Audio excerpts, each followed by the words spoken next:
Can officially start the meeting.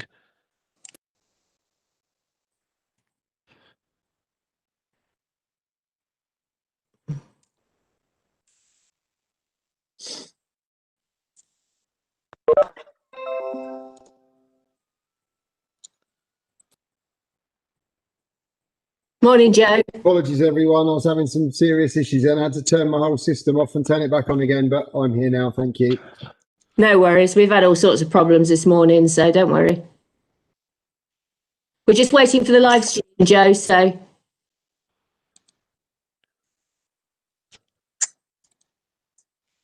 That looks like that's working now, Steve.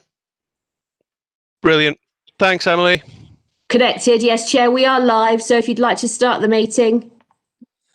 Thank you. Welcome to the Devon and Somerset Fire and Rescue Authority Human Resources and Management and Development Committee, Monday the 14th of December 2020. So if we go down the agenda, apologies, please. Chair, I haven't received any apologies, but we don't have Councillor Best or Councillor VJ with us at the moment. They may join. So are we correct? Yes, we are, Chair. Right, thank you.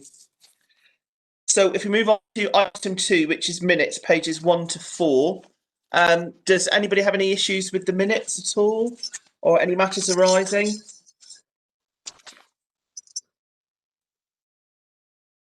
If we take silence as acquiescence, Chair. Silence is compliance, right? Okay. So moved. How do you want a hand up, Sam, or I mean, or if you want to, you can put if you want to put the video on and put hands up just to approve the minutes, that would be fantastic.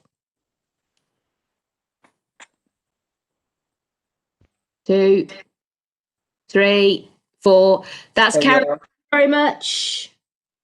Thank you very much.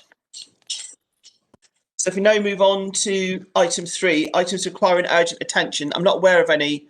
Sam, is that correct? No, it is correct. We don't have any, Chair. Thank you.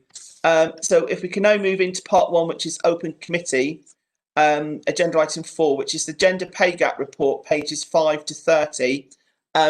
Joe, you're going to lead on that one, please.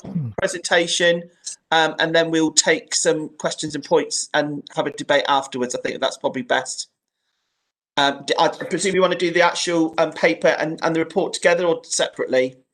Thanks, Chair. So I'll just do the introduction, if that's okay, and then I'll let Audrey go through the detail, if that's okay with you. Yeah, that's fine, Joe.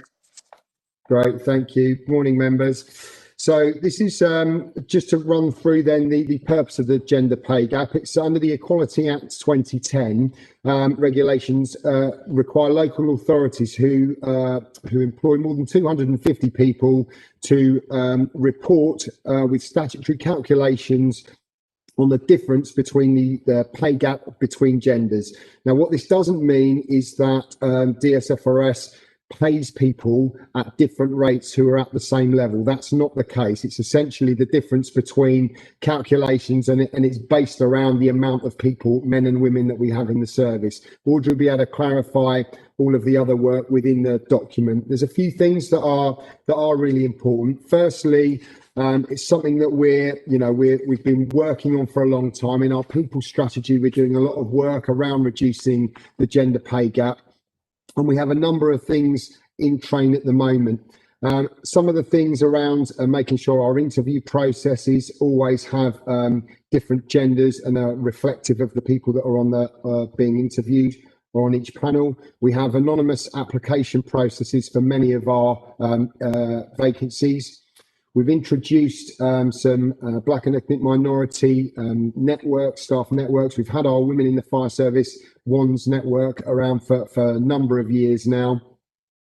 And we also have, as you know, the pay for availability on-call duty system, which once implemented, we're really hoping, and it was specifically designed to make sure that it's more flexible in approach and will be more attractive to some people who can't currently see us as an employer of choice. We also have been challenging for a number of years some of the national fitness tests, because we feel that they are It's far more difficult for women as they get older to carry on passing those fitness tests for men. So that's something that we've been doing a lot of work on for some time. And we've also implemented unconscious bias training for all of our managers to ensure that there's no bias that takes place either when recruiting people or for any other reason in the workplace. We've introduced an inclusive leadership model into the service, and that's based on also linked to the National Fire Chiefs Council leadership framework.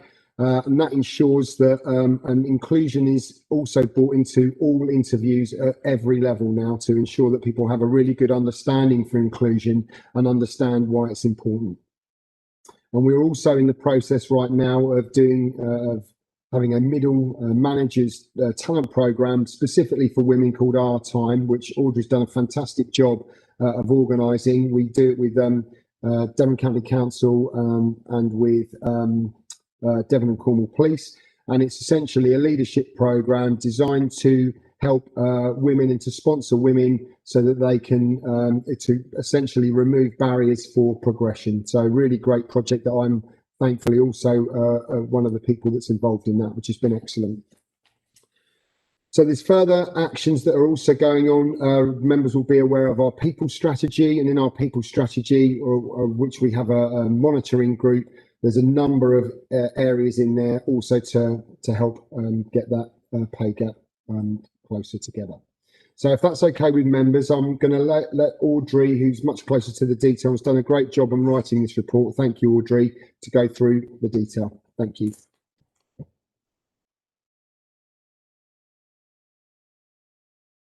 Thank you very much, Joe, for that introduction, and thank you very much for getting this on the agenda so early on, because normally we only managed to do this kind of in March time so far. But members who have been here for a long time with us know that every year we do this gender pay gap report as part of our HRMD meetings.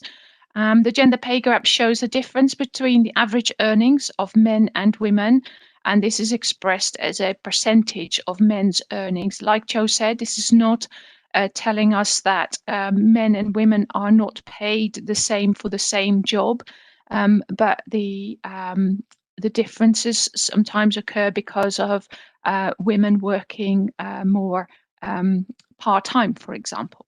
So this year, the mean pay for the service shows a gap in favour of male staff of 8.3%, and that is down from 11.6% last year. And the median pay gap, which indicates a pay disparity in typical rates of pay between male and female workers was 9.9%, and that was down from 11.8% in 2019. This is not just a 1 year decrease, but we have seen a steady decrease in the gap for the last 3 years. So that's really good news. In comparison, the gender pay gap is among all employees in the UK was 15.5%.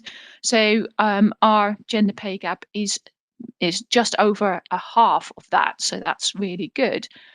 So having a look at where that gender pay gap is, then I've split the report out into all our different staff categories just to see how that kind of reflects there. And the whole time pay gap is 4.6%, is around the same as last time. Our on call is 6.1%, which is down from 9.8%.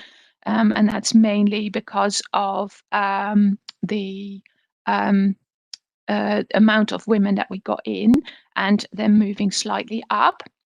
Control is 7.9%. That's up from 2.8%, but that is because of the men actually going up, being promoted, and the women kind of staying at firefighter level. And support staff is 10%, which is down from 13.7%. And that is mainly because of the introduction of a new pay system on the 1st of April 2020, which meant that the lower pay grades, where we have the most women, have increased a bit of pay. And the casuals have stayed the same.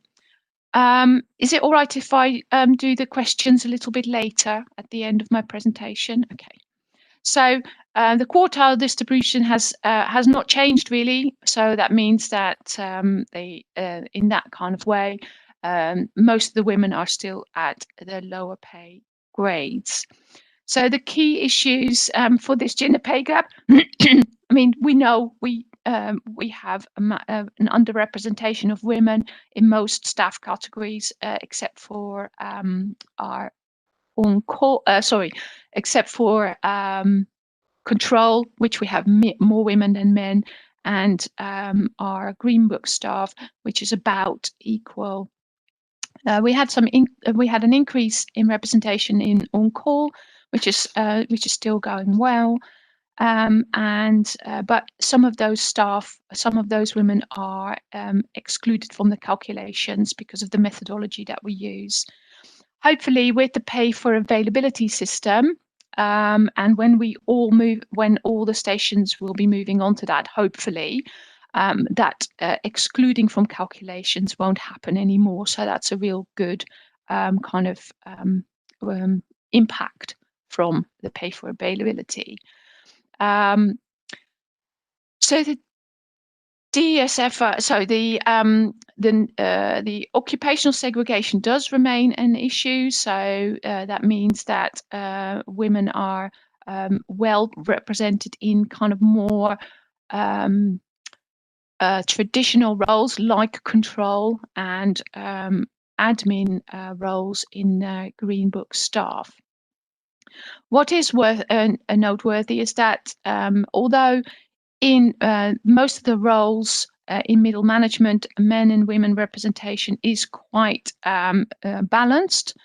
It is what we see is that in the career progression roles, the 80% of those positions is occupied by men. So that's a bit of a different balance there. Okay, so that's the bit around the gender pay gap. I also have the ethnicity pay gap, which is an informal, and we are not required to report on that, but we said that we would. So I have done that for the second year, but I think maybe do the questions around the gender pay gap first, and then do the ethnicity pay gap afterwards. Thank you very much for that. David, you had a point I think you wanted before we go into general discussion, please. Yes, thanks very much indeed. It's just a technical point, really, and that's the difference between mean, I was mixing the two together, mean and median or median. Now, I've looked it up on Google, and there is an answer there, but could you just try and put that in kind of easy layman's terms? if that's possible. I think, David, it should be layperson, not layman. It's not good on a gender pay report, is it, to talk about laymen?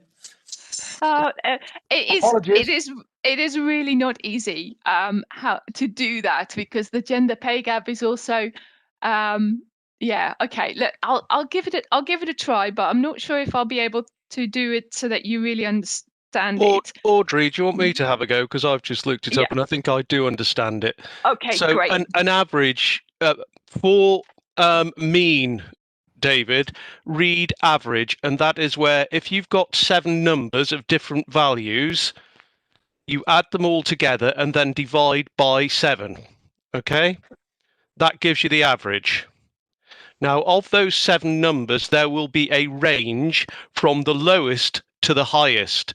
The median is the midway point between that in that range.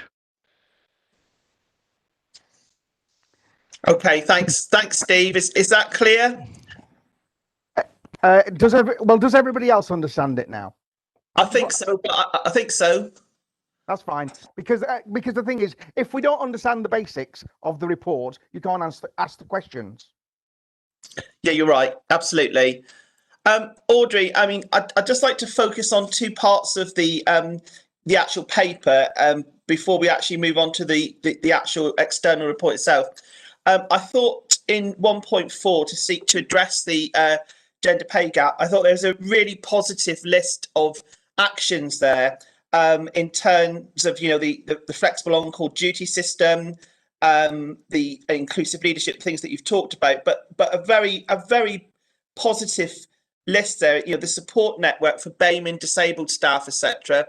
And again, I think once we've had this meeting, Joe and Audrey, again, I think it could be chicken and egg. That I keep on talking about this, but I think we need to tell people what we're doing, because the more we tell people we're taking this seriously and we've set up all these networks and positive things, I think that again will then encourage more women and BAME people. But it just feels like we're having an internal debate.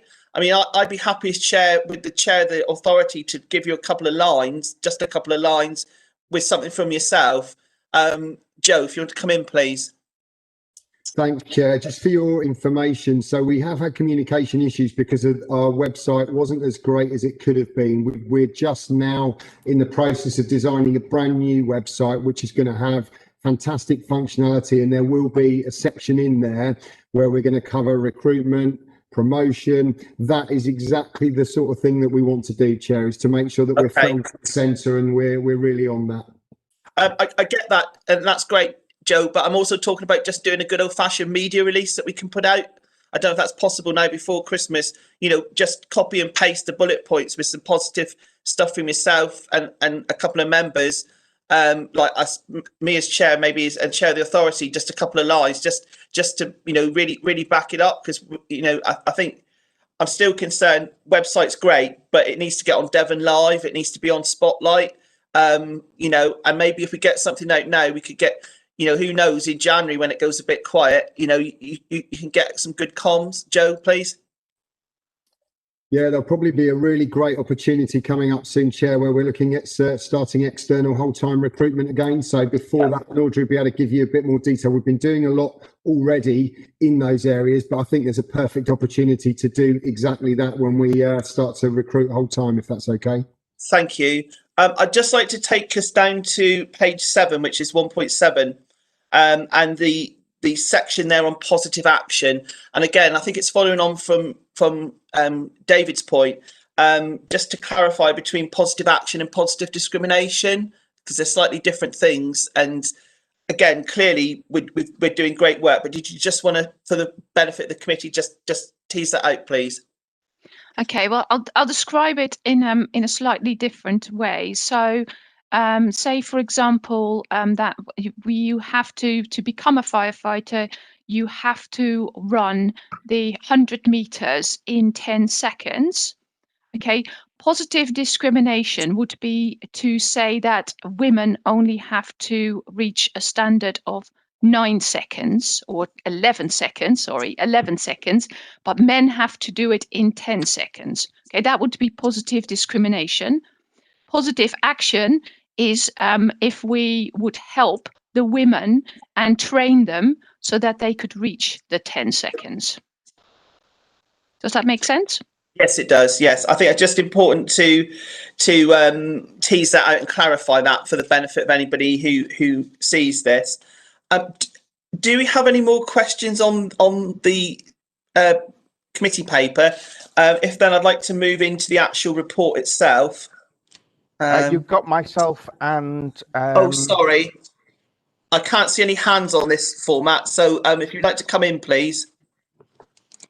Chairman, it's coming in on the chat function. If you have a look in the chat, you'll see it there. All right. Well, if you can help me moderate, Sam, that would be great. So, is it George first?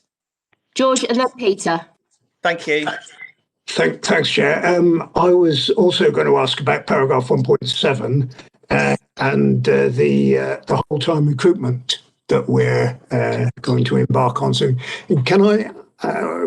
What I'd like to ask about is the contract that we offer, because at CS and CP on Friday we learned a little bit about the new contract, the flexible contract, which I'm trying to get it on my screen now. So it's from the Safer Together update. Yeah, and it's talking about the service has just recruited 34 firefighters on new contracts, which will provide flexibility that the service requires in new ways of working. So the new staff are I think not working on the traditional 2 days, 2 nights, 4 days off shift. They're on a more flexible contract, which also means that they can be deployed to different locations. And I wondered how female friendly the new contract is, whether it's going to be a spur to recruiting more women or a barrier. The gender pay gap is the right place to raise it, but it's a gender issue that I think we ought to think. Thanks, Chair. Thank you, George. Did you want to both take that? Joe first, maybe? Yeah, thanks, Chair. Thanks, George. Good question. So at the moment, what we've done with our so the recruitment process that you're referring to is our on-call to whole time. So they're going to be whole time, and we've ring-fenced purely from our on-call workforce. And there's some more interviews actually going on this week, which is really positive. What we've done with those is we've put them onto a day duty system that's what their contract will say. At the moment, they will be going on to 224 systems until we get the roving vehicles up and running. We've had delays on roving vehicles because of the restrictions around COVID, and that we, at the moment, can't justify putting 4 people in an appliance together for long periods of time. Now, so what that means is, when we get to that point, we will either move those people back onto roving vehicles, or we'll give our existing staff a choice to move on to a different duty system, which is a day-based one. Now, we've got some work to do. We've got our existing one now, but we'd also like to do a brand new flexible self-rostered day duty system. That's being planned at the moment, but because of the COVID restrictions and the work that we've had to do around pay for availability, that's just been paused, and we're about to start that work up in the new year. So you're absolutely right. When we start doing our recruitment for the next lot of whole-time recruits, it will be either on a standard 224 or onto a day duty system. And that's something that we still need to make some decisions on when we get there. And absolutely the aim is to try and make it a more flexible system, so people can move their life and work around to make it more flexible, rather than having this very rigid system.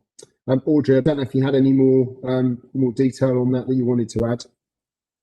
No, I don't think so, Joe.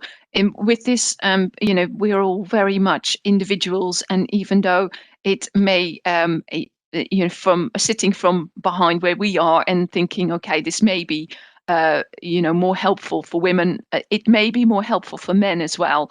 We're all individuals. Some things may suit us, some won't. But what we will need to do is to monitor how well people respond to that particular system. So we need to evaluate along the way how people perceive that contract, and then make sure that we look at the gender issue at that point. Thanks for that, Chair. Are we going to monitor the take up on a gender basis? Yes, definitely. We will be. We will, in our recruitment process, we will look at how many applicants we get for particular positions, for example, and we will make sure that we can advertise what kind of contract they will be going on to.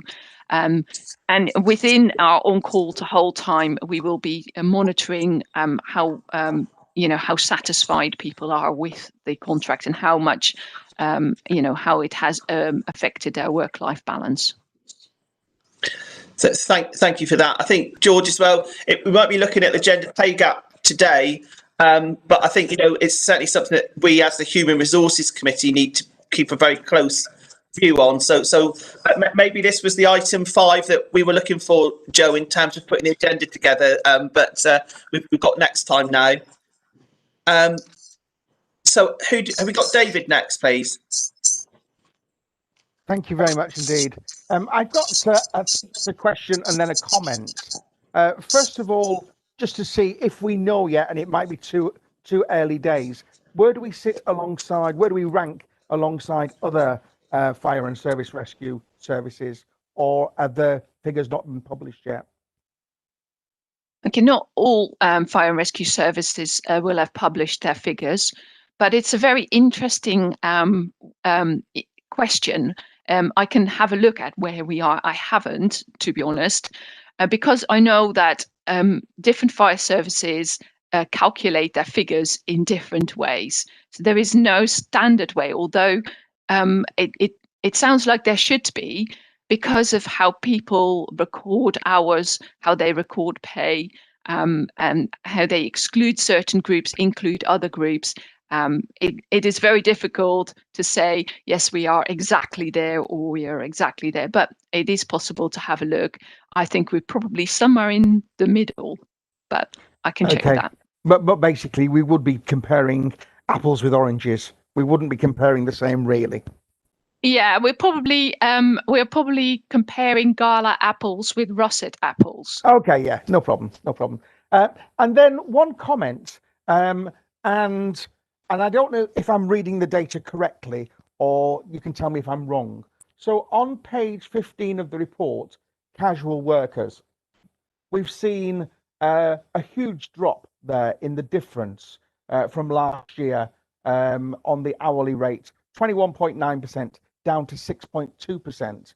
Now, I'm interpreting, having read through that, I interpret that as basically because we have predominantly male in the bottom pay structure, but a couple of females now moved up into the higher band, in other words, promoted into a higher band, that basically has reduced that pay gap dramatically from 22% to 6.2%. First of all, am I reading that correctly? Yes, definitely. So it's a median. It is a median pay gap. So it is around, where the main kind of figures are. But yes, so it's not just that it's not like somebody has been promoted. This is a uniformed. Woman who has stepped immediately into one of the higher paid roles, because the training staff are mainly uniformed staff, and that was all men before. Now there is a woman in that, and that will then make sure that the median pay gap is reduced. It can be.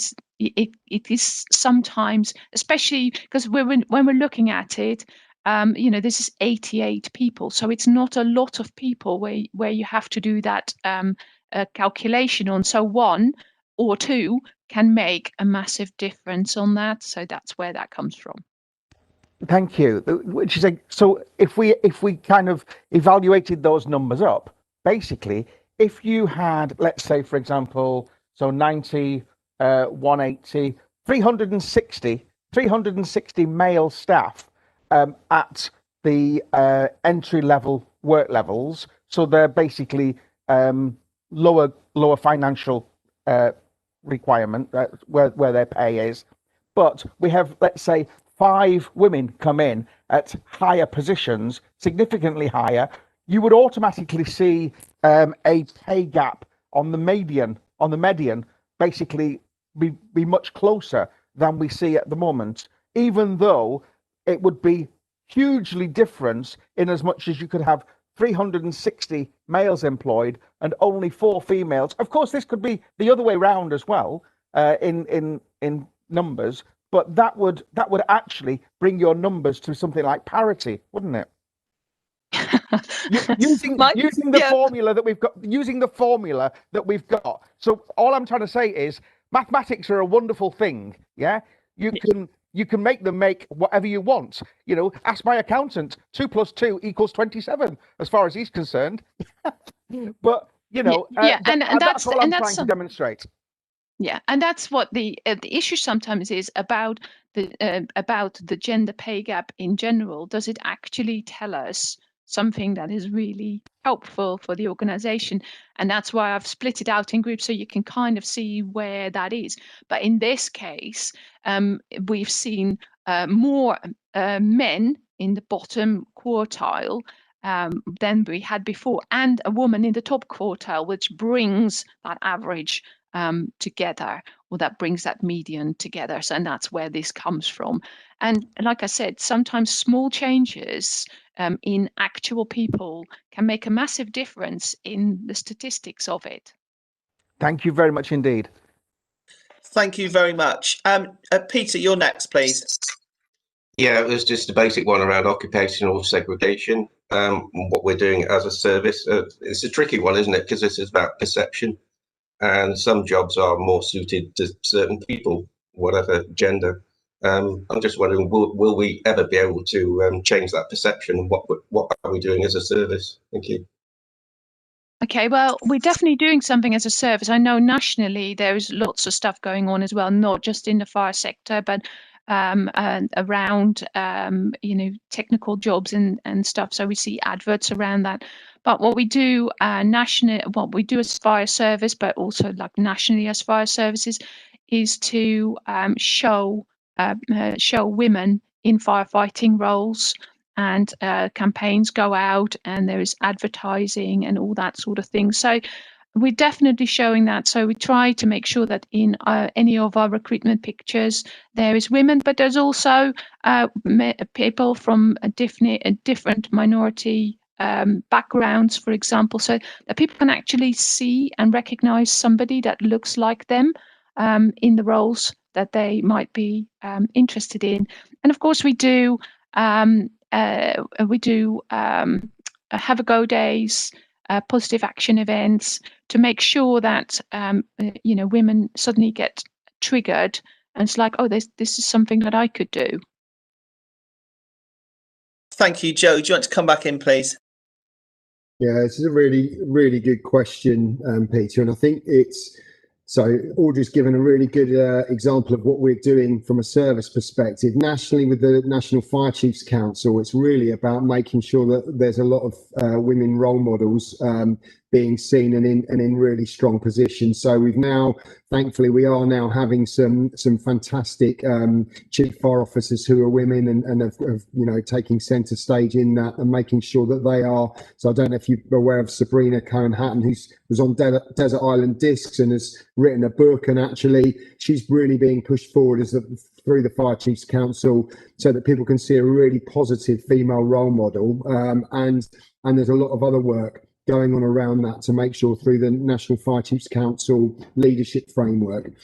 The problem that we have, that we're really trying to overcome, is that right from children, we're trying to get over that Fireman Sam piece, where boys are kind of shown to play with, and I'm using the word fireman for a reason. They're given and talk about fireman, and they're given these toys, and actually we need to break that. Well, that's why you'll see that we don't use the word fireman, we use the term firefighter, and we've really pushed that, and members have helped us with that.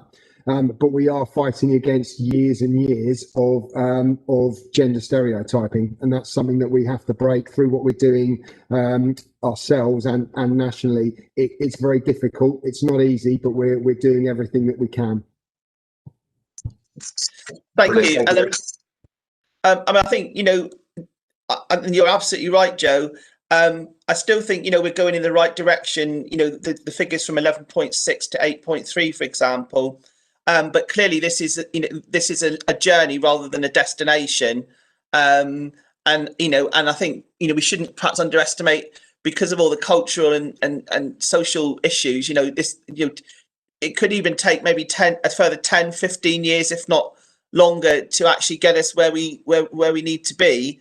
But that's not to say that we can't try everything we can at the moment within the law to promote it. And I think for me it's not the figures and the maths are important, but to me it's the culture that's the real key to it, in terms of, like you said, getting people in that are an inclusive culture, looking at the watch culture, for example, dealing with bullying, sexism, discrimination, all of that. And if we get that in place, then I think we open it up. And again, I'll use this example because I'm not sure. Again, we're always hiding our light under a bush. The work we've done with Exeter Mosque recently, for example, which is fantastic.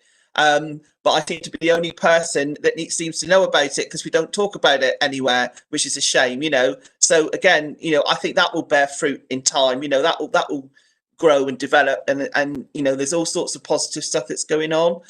So yeah, I think we've got to look at this as climbing a mountain, but I think we not to take away all the work you've done so far, which I think is impressive. And I think we probably would compare very well with what we've got here to other rural fire services. I think we're actually quite progressive, to be honest. I think that needs to be sort of recognised. George, did you want to come back? Yes, please, Chair. I wanted to follow up on that. Looking at a paragraph in section 4.3. This is on page 24 of our agenda. The last paragraph in section 4.3 is talking about the executive board, and it seems to be saying that because 3 of the posts are uniformed, they're never going to be occupied by a woman.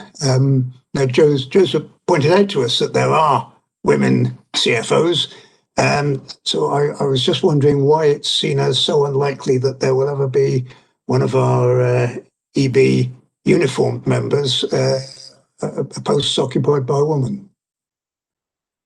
Okay, well, it doesn't say that it will never happen, but at the moment, it's slim, yes, anytime soon.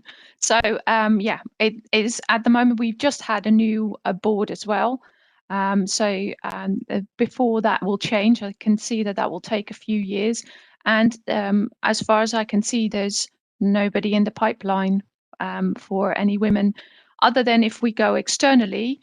We might be able to get somebody from another fire service and tempt them to step into our board. But of course, our board is only 5 people.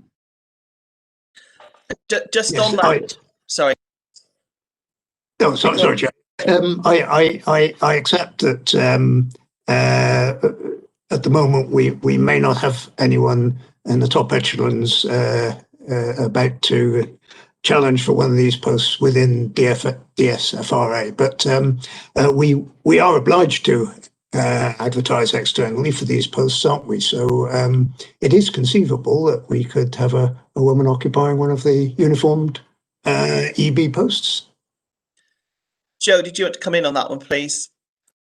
Yeah, that's just so for your information, George, we just did an area manager process as well, where we did so we do go externally for all of our positions now.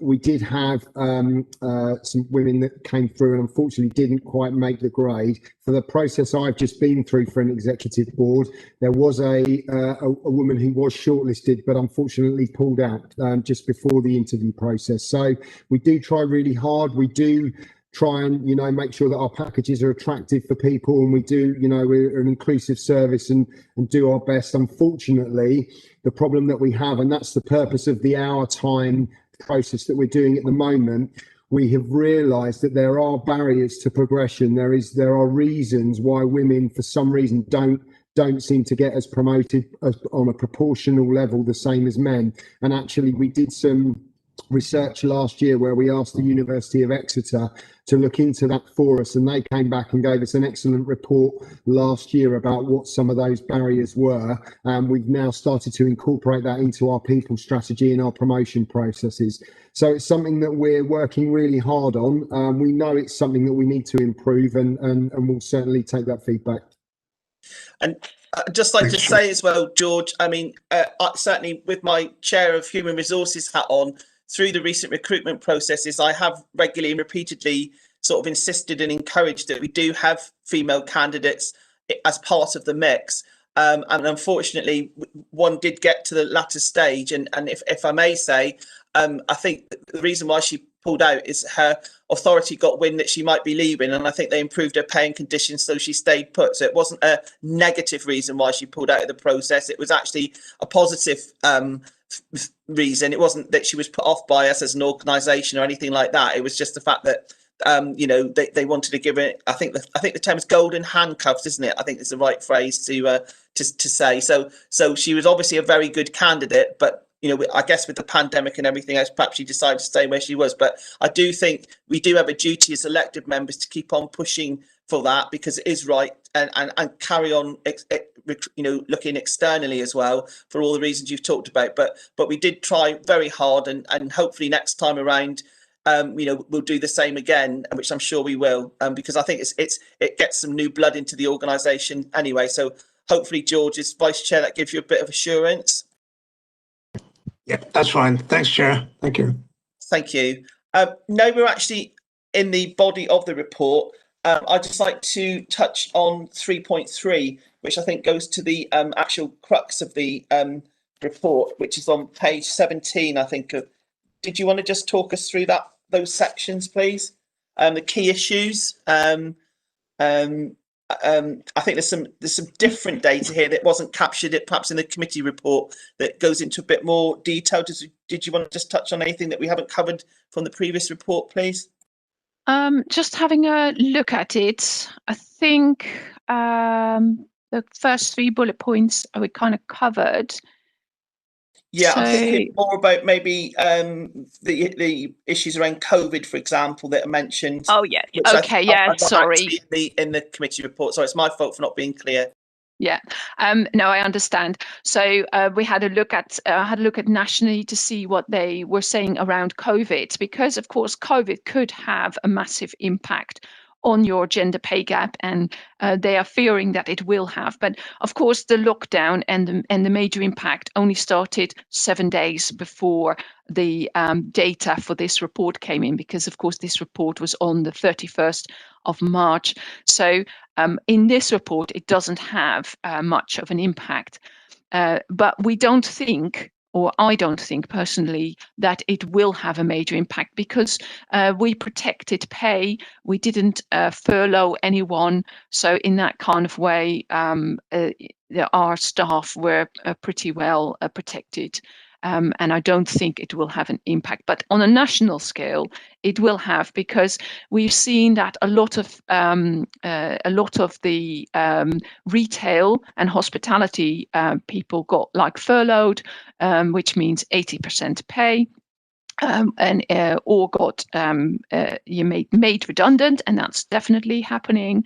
And a lot of those people are women, for example, so it will have an exceptional impact, or an disproportionate impact on women, they think. But it will also have a disproportionate impact on younger people who also work in hospitality and retail. So although I don't think it will impact that much on our gender pay gap, or ethnicity pay gap for that matter, COVID does have some impact nationally. Thank you. Joe, do you want to come in? Thanks, Chair. Yeah, and we also think there might be some opportunities here through COVID. So members might have seen in the news that there seems to be house prices seem to be rising in the southwest, with people moving out of larger cities. People have been losing their jobs, and we're getting feedback that a lot of people are, who are from professional organisations are now looking for other work. Now, we think there could be a real opportunity here for the fire sector, in particularly for our on-call staff, especially with our new pay for availability system. We think there's an opportunity to really look and start recruiting from areas that may not have, or from people that may not have thought about us as an employer. And we're already seeing that for our on-call workforce, that actually we have had some massive success there in recruiting women, and so that's where we think there could be a real opportunity here. We're just doing some further work on that to see what we can do to try and attract more people who are new to the area. Thank you very much. If we now can move on to page 25, which is the ethnicity pay gap, which we've not touched on yet. Before you go into it, I mean, just a bit of a challenge to you, really. I mean, obviously, this is based on, or overall on census data, which is heavily out of date, really, before we even start. And again, my feeling is, particularly with the increased diversity in Plymouth and Exeter and Torbay and the changes across the county, our ethnicity profile, I think, is going to look, fairly different maybe, because the county has moved rapidly at pace, particularly with the universities driving change. So has it, is what we're doing kind of future proofed, because we've got the new census coming out, haven't we, in the next, soon? Well, we're trying, although it is something that has been on our agenda for a couple of years only. So like other organizations, we're trying to feel our way through it and make sure that we do whatever we think is necessary and adhere to best practice as well nationally. So yes, there will be massive differences in what the ONS data will give us in the end from the census. And we'll have to see exactly how that plays out. But we're definitely trying to tap into that pool of talent to help us also to connect to the community better. Joe, did you want to come in, please? Thanks, Chair. Members might or might not be aware now, it's actually a very recent development that the term IRMP, so Integrated Risk Management Plan, is now being changed to CRMP, so Community Risk Management Plan. And our community teams, our community risk teams, are going to spend the next 18 months before the next CRMP doing a huge amount of engagement with communities, and mainly, so there's a number of reasons for that. One of them is to understand the risk in some of those groups that we aren't as close to. So some of our Black and ethnic minority groups, to see whether religion makes a difference with fire safety, or your different preferences around working lifestyles. So there's a lot of work going to be going on there, and that will be doubled up with a recruitment process to try and make sure that when we are going and speaking to those community groups, we're also making them aware of career paths in the fire service, what a great career it is, and kind of what you need to do to join. So we're going to try and double that up, and we think, so right now it's been very difficult for us to do that through COVID. As we start to find better ways to do that, and next year we'll certainly be out in the communities making sure that people understand what an excellent profession this is, and hopefully that'll also make a difference, Chair. Thank you very much. Any members want to come in on this one, please? Sam, have you got anybody in the queue? I can't see anybody indicating, Chair. Okay, so Sam, I mean, clearly we're noting the report and the progress that's been made. In terms of obviously I don't think we need a resolution or anything today, because we are noting it, but I mean, presumably in the minutes you'll capture some of the points that members have made around some of the issues, and we can say obviously we welcome the progress being made. Sorry, Audrey, you want to come in, please? Yeah, sorry, just to point out that there is in the report that was distributed to you, there was two things that need to be amended. So in the 5.1 methodology, the first paragraph, it should read that the services workforce consists of 2.6% BAME, not 2.4%. So I just wanted to let you know that. And the control staff group has the highest diversity, which is 5.2%. So I'm happy to move those amendments from the chair. Have I got a seconder, please? Agreed. Agreed. Thank you. I think that's unanimous, Sam. So we've got Thank you. Chair, yes, in response to your earlier point, I'll note those amendments for sure. I will also note the points made. It is just a report to note, so there isn't any requirement to approve this report, but obviously I will make as full a minute of the points and the discussion as possible to go forward to the Fire Authority.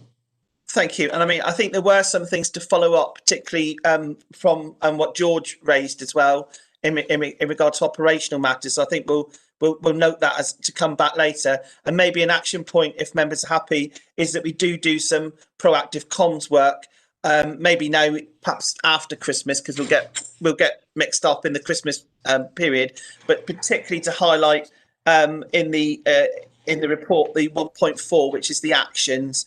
Setting up help groups and all the outreach work we've been doing. So I really do think we need to be selling that wider, so that it becomes self-generating, that the more people know how we're trying to do it, I think the more you're going to get people come forward. So if we can just agree that as an action point, Joe and Audrey, liaise with Sarah, perhaps and myself, and that we'll get something out in line with your own work streams, if that, which you've talked about. Is that okay?